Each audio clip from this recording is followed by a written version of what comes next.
ನಮಸ್ಕಾರ ವೀಕ್ಷಕರೇ, ಶುಭೋದಯ ನ್ಯೂಸ್ ಫಸ್ಟ್ಗೆ ಸ್ವಾಗತ. ನಾನು ವಾಸುದೇವ್ ಮಾರ್ನಾಡ್. ಮೊದಲಿಗೆ ಹೆಡ್ಲೈನ್ಸ್. ರಾಜಧಾನಿ ಬೆಂಗಳೂರಿನಲ್ಲಿ ಬೆಚ್ಚಿ ಬೀಳಿಸುವ ಘಟನೆ. ಬಾಲಕನ ಅಪಹರಿಸಿ ಸುಟ್ಟು ಹಾಕಿದ ಪಾಪಿಗಳು. ಸಂಜೆ ಕಗ್ಲಿಪುರ ರಸ್ತೆಯ ನಿರ್ಜನ ಪ್ರದೇಶದಲ್ಲಿ ದೇಹ ಪತ್ತೆ.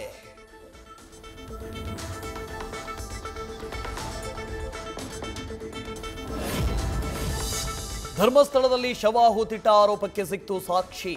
ಪಾಯಿಂಟ್ 6ರಲ್ಲಿ ಅಸ್ಥಿಪಂಜರದ ಅವಶೇಷಗಳು ಪತ್ತೆ.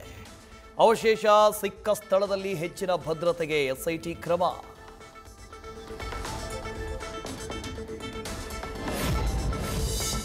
ಪಾಯಿಂಟ್ 1ರಲ್ಲಿ ಸಿಕ್ಕ ಡೆಬಿಟ್ ಕಾರ್ಡ್ ರಹಸ್ಯ ಬಯಲು. ಪಾನ್ ಕಾರ್ಡ್ ವಾರಸುದಾರ ಡೆತ್. ಮೃತನ ತಾಯಿ ಡೆಬಿಟ್ ಕಾರ್ಡ್ ವಾರಸುದಾರೆ ಜೀವಂತ. ಮಾಹಿತಿ ಖಚಿತಪಡಿಸಿಕೊಂಡ ಎಸ್ಐಟಿ.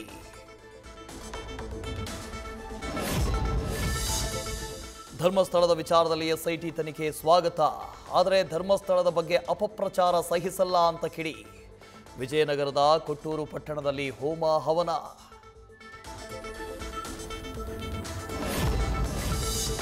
ಅಂಬೇಡ್ಕರ್ ಬಗ್ಗೆ ವ್ಯಂಗ್ಯವಾಗಿ ಮಾತನಾಡಿ ಪೆಟ್ಟು ತಿಂದ ಪ್ರಥಮ್ ಮುಖಕ್ಕೆ ಮಸಿ ಬಳಿಯಲು ಪ್ರಯತ್ನಿಸಿದ ಹೋರಾಟಗಾರರು. ಪೊಲೀಸ್ ಠಾಣೆಯ ಮುಂದೆ ನಡೆಯಿತು ಹೈಡ್ರಾಮಾ.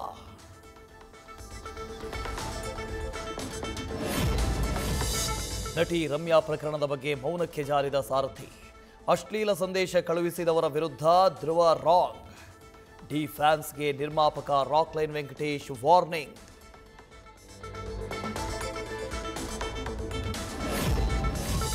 ಲೋಕಸಭಾ ಚುನಾವಣೆಯಲ್ಲಿ ಮತಗಳ್ಳತನ ಆರೋಪ. ಆಗಸ್ಟ್ 5ರಂದು ಬೆಂಗಳೂರಿನಲ್ಲಿ ರಾಹುಲ್ ಗಾಂಧಿ ನೇತೃತ್ವದಲ್ಲಿ ಹೋರಾಟ. ನಿನ್ನೆ ಕೆಪಿಸಿಸಿ ಕಚೇರಿಯಲ್ಲಿ ಪೂರ್ವಭಾವಿ ಸಭೆ.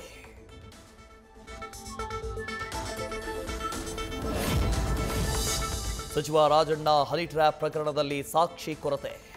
ಆಗಿರಬಹುದು, ಆಗಿಲ್ಲದೆಯೂ ಇರಬಹುದು. ಹನಿ ಟ್ರ್ಯಾಪ್ ಆಗಿದ್ರೂ ಸಾಕ್ಷಿಗಳಿಲ್ಲದೇ ಇರಬಹುದು. ಸಚಿವ ಸತೀಶ್ ಪ್ರತಿಕ್ರಿಯೆ.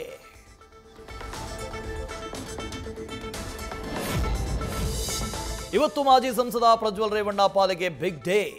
ಮೈಸೂರಿನ ಮಹಿಳೆ ಅಪಹರಣ ಅತ್ಯಾಚಾರ ಪ್ರಕರಣದ ತೀರ್ಪು. ಬೆಂಗಳೂರಿನ ಜನಪ್ರತಿನಿಧಿಗಳ ಕೋರ್ಟ್ನತ್ತ ಎಲ್ಲರ ಚಿತ್ತ.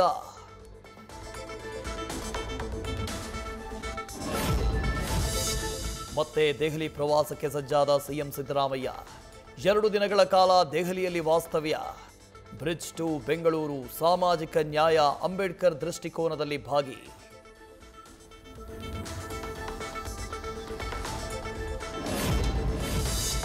ಗೊಬ್ಬರ ವಿಚಾರವಾಗಿ ಕೇಂದ್ರದ ಜೊತೆ ಜಟಾಪಟಿ. 2.22 ಲಕ್ಷ ಮೆಟ್ರಿಕ್ ಟನ್ ಬದಲು ಕೇವಲ 15,000 ಮೆಟ್ರಿಕ್ ಟನ್ ಪೂರೈಕೆ.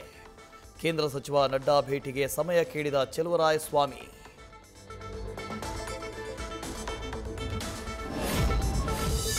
ಆಗಸ್ಟ್ ಅಂತ್ಯಕ್ಕೆ ರಾಜ್ಯದಲ್ಲಿ ಮತ್ತೆ ಟೋಯಿಂಗ್ ಆರಂಭ.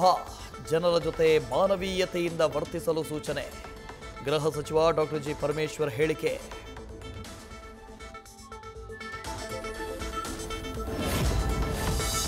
ಒಂಬತ್ತರಿಂದ 10 ಗಂಟೆ ಕೆಲಸ ಮಾಡಬೇಕು ಅಂತ ಪ್ರಪೋಸಲ್. ಕೇಂದ್ರದ ಫ್ಲೆಕ್ಸಿ ಅವರ್ ಪ್ರಸ್ತಾವನೆಗೆ ರಾಜ್ಯ ಸರ್ಕಾರ ಸಹಮತ.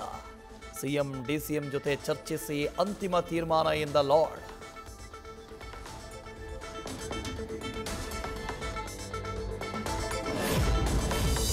ಬೆಂಗಳೂರು ಜನತೆಗೆ ಮತ್ತೊಂದು ದುಬಾರಿ ಶಾಕ್.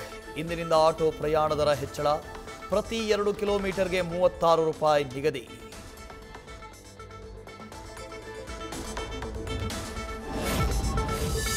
ಚಿನ್ನಸ್ವಾಮಿ ಸ್ಟೇಡಿಯಂ ಬಳಿ ಕಾಲ್ತುಳಿತ ಪ್ರಕರಣ. ಬಂಧಿಖಾನೆ ಎಡಿಜಿಪಿಯಾಗಿ ಅಮಾನತಾಗಿದ್ದ ದಯಾನಂದ್ ನೇಮಕ. ಉಳಿದಿಬ್ಬರು ಅಧಿಕಾರಿಗಳಿಗೂ ಸ್ಥಳ ನಿಯುಕ್ತಿ.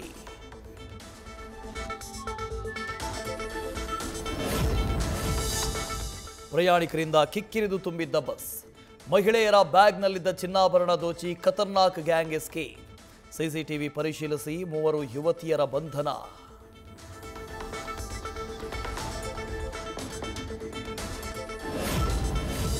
ಚಾಲಕನ ನಿಯಂತ್ರಣ ತಪ್ಪಿ ಆಪಲ್ ತುಂಬಿದ್ದ ಲಾರಿ ಪಲ್ಟಿ. ತುಮಕೂರು ಜಿಲ್ಲೆ ಶಿರಾ ತಾಲೂಕಿನ ಚಿಕ್ಕದಾಸರಹಳ್ಳಿ ಬಳಿ ಘಟನೆ.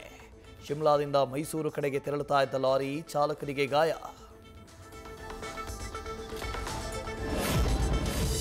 ದಿನದಲ್ಲಿ 50 ಬಾರಿ ಮಾತ್ರ ಖಾತೆಯಲ್ಲಿರುವ ಬಾಕಿ ಹಣ ಪರಿಶೀಲನೆ. ದಿನಕ್ಕೆ 25 ಬಾರಿ ಮಾತ್ರ ಮೊಬೈಲ್ ಸಂಖ್ಯೆಗೆ ಲಿಂಕ್ ಖಾತೆ ಮಾಹಿತಿ. ಇಂದಿನಿಂದ ಯುಪಿಐ ನಿಯಮಗಳಲ್ಲಿ ಬದಲಾವಣೆ.